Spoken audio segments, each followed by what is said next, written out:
Good morning. My name is Angela Bicchetti. I'm a nurse at Alina's Abbott Northwestern Hospital, and I'm proud to serve on the board of the Minnesota Nurses Association. Yesterday, Minnesota nurses in the Twin Cities, Twin Ports, and two harbors voted overwhelmingly to authorize an unfair labor practice strike. We don't want to be out on that sidewalk. We want to be at the bedside caring for our patients. But the conditions our executives have created in our hospitals are unsustainable for our nurses, but most importantly, for our patients. Patients are waiting for hours and hours for a hospital bed. Nurses are leaving the profession in droves. This is what we have been fighting to fix for nearly 9 months in our contract negotiations. But our hospital CEOs with million-dollar salaries insist there is nothing more they can do. We refuse to accept the new normal in our hospitals. Nurses deserve better. Patients deserve better.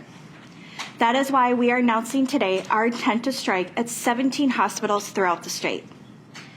If an agreement cannot be reached, nurses plan to begin their unfair labor practice strike on December 11th at 7 a.m. Nurses in the Twin Cities and Essentia plan to strike through 7 a.m. on Saturday, December 31st, 2022. While nurses at St. Luke's and Duluth and at Lakeview and Two Harbors have chosen to strike with no end date in sight. Let me say again, we don't want to be out on that sidewalks. That decision now rests with our hospital executives. They can come back to the bargaining table and agree to fair contracts for nurses to solve the crisis of understaffing, care, and retention in our hospitals. We want to reach an agreement at the bargaining table to keep our nurses at the bedside and protect patient care. We are ready to do everything we can to reach an agreement to put patients before profits in our hospitals. I would like to now introduce Tricia Oxner from Children's Minneapolis.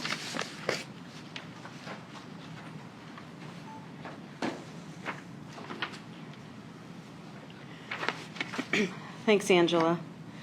Hi, I'm Tricia Oxner. I'm a registered nurse from Children's Hospital, Minneapolis. I've been employed there for 30 years, which just might qualify me as an expert. The staffing crisis has been dire, as we have been sharing for months. There is no end in sight, and things have only become worse. Like other pediatric hospitals across the country, Children's experienced an early RSV surge, which has resulted in longer than usual wait times in the emergency departments. Sometimes families are waiting for a room while they're slumped over chairs, laying in parents' arms as they line the hallways. The hospital is at capacity and is maxed out. We have reached our limits. This is a hardship for patients and families in our community, and it's an ongoing strain on nurses who have been understaffed for over 2 years. Our platform has not changed over the past 9 months that we have been negotiating for a fair contract. We will continue to stand up and fight for safe staffing. We will continue to stand up and fight for a fair contract. We will continue to stand up and fight to protect our profession that we care passionately about. We have gratitude for the nurses that came before us to blaze this trail, and we will stand strong for the next generations of nurses that come after us. I ask, why do they, leadership, get to remain nameless in an office or working from home or on a golf course while we keep coming back day after day to the same horrific staffing? At the negotiation table, their answers remain unchanged. They do not want nurses involved in the decision-making process, yet their decisions are leading to the decline and failure of a system. A colleague shared her feelings yesterday with me, and she said, as I drove to the hospital on my day off, to cast my vote. I felt like it was a chance for me to express my voice, my feelings in this time of horrific staffing. As a nurse, she worries about whether she can provide the care for loved ones and family members that deserve it. We do not want to have to take this step. We want to settle a fair contract at the negotiation table, but the future of the nursing profession matters. We will fight for what we know is right, because that is what a real kid expert does. Thank you. I would like to introduce Jennifer Martinson. She's from North Memorial.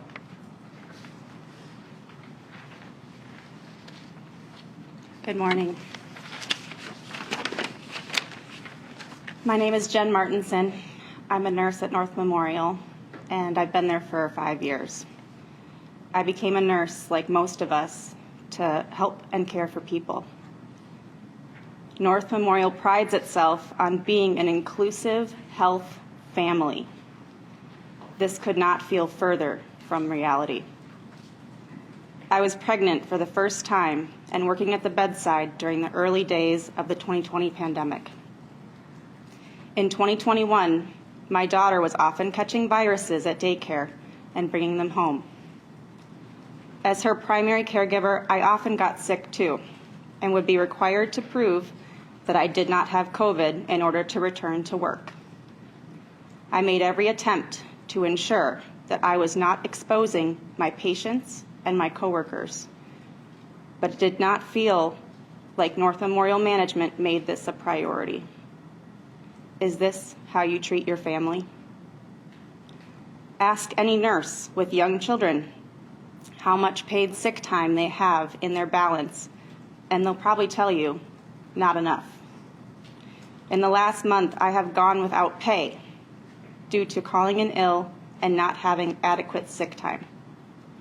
We have asked North Memorial for increases to our sick time accrual and have not received a response. Nurses with young children are asking themselves if it's even worth working outside of the home. Is this how you treat your family? Over the past few years since the pandemic began, we have felt abandoned at the bedside. We are asking for changes that would help our nurses feel valued and keep them working in the hospitals where they are so badly needed. Where has North Memorial leadership been? Rather than coming to the bargaining table to create solutions to the issues we have raised, our employers are committing unfair labor practices time and time again. After repeated attempts by the union and our nurses to create urgency, North Memorial leadership has forced our hand to call a strike. If we do not do this now, we will lose more nurses, which will threaten patient care in Minnesota. North Memorial nurses have been pushed to their breaking point, and North Memorial leadership will find out what nurses are capable of. Next, I'd like to welcome Modest Okuri from Health East.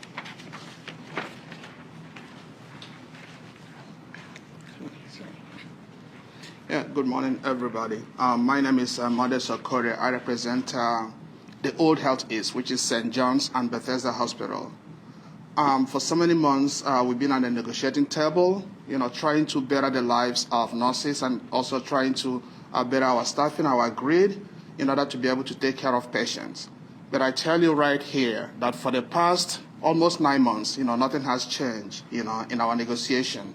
So management comes up thinking that, they have what it takes to make a deal. And when you look at it, you say, what is this?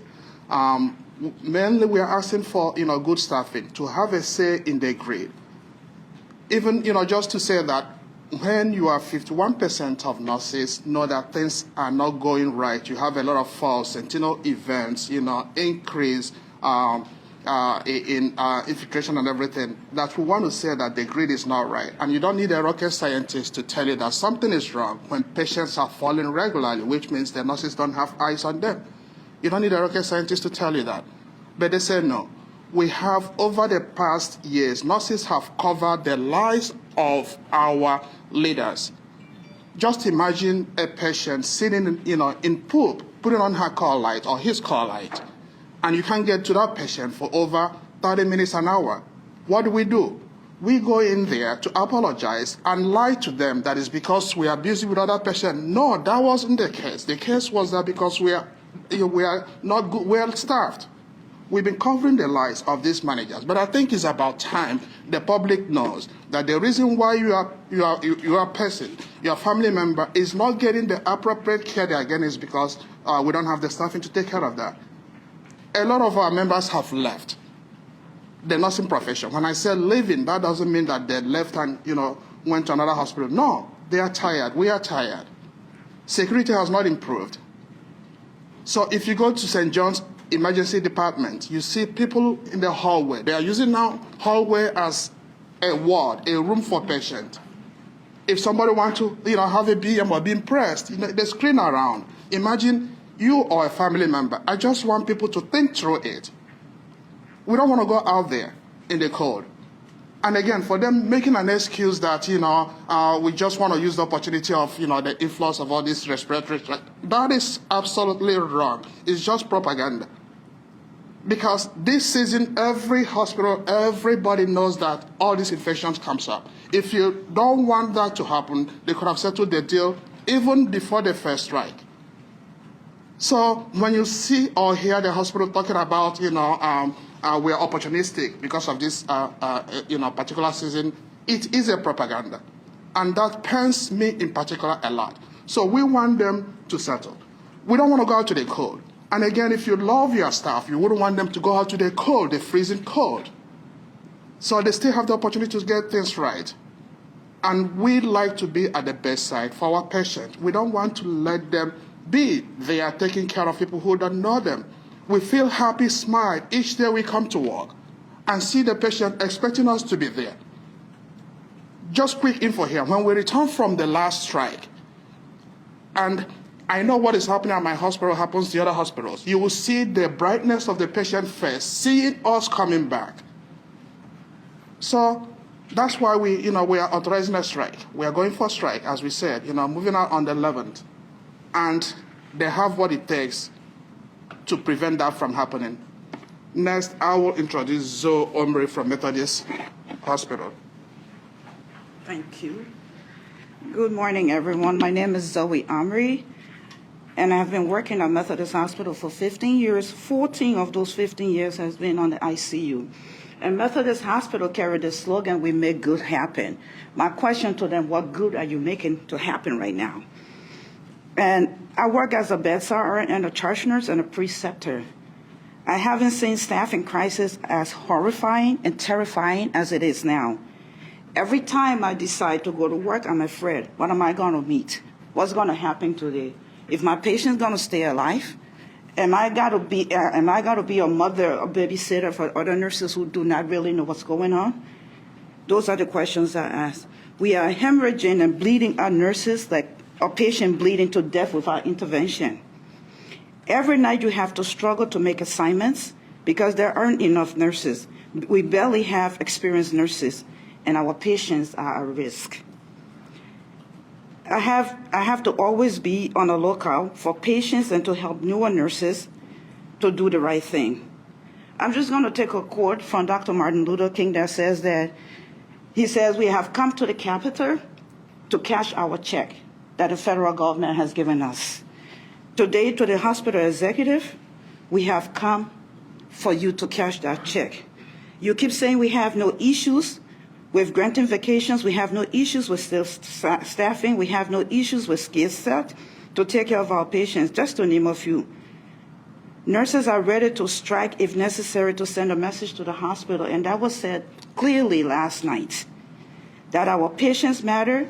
Giving efficient and proficient care also matters, and it is a time again to cash the check, to make good happen. It feels like for them, patients are just like numbers. For us nurses who see them at the bedside on a daily basis, they are human and individuals who matters. So make good happen, Methodist Hospital. Make good happen for our nurses. Make good happen for our patients. So don't put profit over patient. Thank you. Questions? Angela, if I could Yes. ask about the timing of this? I mean, Yes. If you call the strike, if you announce the strike vote results and give it time, that creates some motivation to negotiate. But if you issue the strike notice right away, now hospitals have to start planning for the strike. Why call the strike notice? Why call the strike so quickly after the vote? Oh, sorry. Because it's time. 9 months after the table, we have gotten nowhere on staffing. Our hospitals, my hospital included, said they're not interested, or our proposals don't retain our nurses. Every hospital behind me has brought proposals to retain their staff. But every day when our hospital executives understaff our units, that's not our fault. We're here to advocate for them. We're here to protect our patients. They can avoid this strike completely. Our hospital, our nurses have made it very clear. Staffing is a huge priority. You heard all the stories today. They refuse to be collaborative with us, but we're going to be out there protecting our patients. But if on that day, staffing and other important issues is retaining our nurses, healthcare is at a huge jeopardy in the state. So they need to come to the table. They can be collaborative. It's very easy. I've sat across the line of health numerous times negotiations, but every year staffing is an issue. Time is up. You need to put staffing on the table. You need to protect our nurses, but ultimately we're here to protect our patients. That's it. What have you agreed on?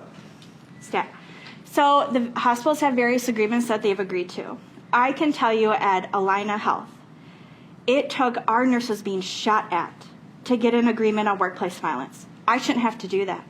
I shouldn't have to go to these nurses when they were shot at, and no management came to discuss them in person to make sure they were okay. I finally got an agreement on behalf of the nurses on workplace violence. That's unacceptable. Other various hospitals have various agreements at their local levels, but I can tell you staffing is still a deal breaker. That's an ultimate deal breaker for these nurses behind me and all 15,000 across the state.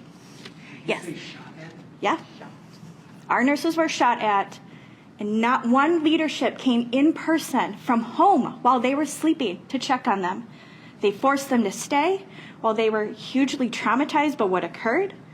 And then we finally got an agreement at the table. That was only because these nurses came to that table, packed that room, and said enough is enough. You need to protect us. Yeah.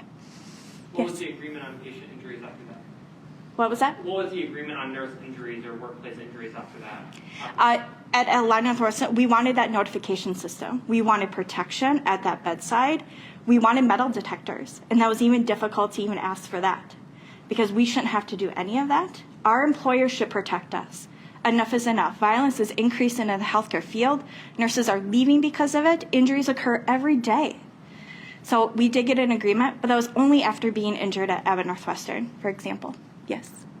More questions? Any thoughts on, we're dealing with flu, RSV, still have COVID out there. They're already stretched thin. You want to do this for the patients, but do you have some, how do you square that? You know, I think the nurse behind me made a good point. These influenza, the RSV, happens every season. The hospitals know that. But now after the pandemic, we are stretched even thinner. But that is why staffing is so crucial to obtain in this campaign. We don't want to be out there. I don't want to be out there after being out with Allina. I don't want to go out there, but I will for my patients. Enough is enough. Our management bullies and threatens our nurses when they try to advocate for our patients every day. It happens every day in every hospital behind me. We shouldn't be bullied. We shouldn't be threatened. We want to advocate for it. That's unacceptable. So granted, your illnesses are up, but we're here to protect that and get an agreement, and they can avoid it before that day. Can you speak to what this will mean for the nurses here in Minnesota for that 3-week period over the holidays to be without work, to be without pay? What does that mean for them and their families? I think that's a great question. And I can tell you from experience, it is rewarding to have those patients come out to us while we're on that strike line and to say, we're behind you. We stand behind you. I've never seen nurses come together more than we are on that picket line, because we know we are fighting for a good cause. We know our patients know that, and that's the most important for us. And our nurses will band together. They'll get through this. But ultimately, they know the end goal is to protect our patients. Our hospital should be putting patients before profits. That's our slogan. And I think our nurses are willing, they're ready to stand behind it, but we don't want to be out there. But if staffing is not in that end agreement and other various things at these hospitals, you won't have an agreement between the nurses and the hospital executives. What is the specific language you're asking for when it comes to staffing? Yeah, that's a good question. So there's a lot of various formats to it. A lot of hospitals have said they're not interested. They're not willing to counter on it. Ultimately, it's more resources. We want that collaborative effort with all the hospital executives to get more help on the floor. Also, our EDs are overflowed. People like you heard today, they're sitting in the hallways, they're sitting in the waiting rooms, waiting hours, up to 8-10 hours for a bed, even to be seen. That they need more help in the ED. They need that influx. If you fix staffing, you will help retain your nurses in the workforce. Yes. Which tables have agreed to mediation, and has that process started yet? Has the mediator actually? Some of the tables have agreed to mediation. I think Sam would be able to better understand. I know there is a couple. I can speak.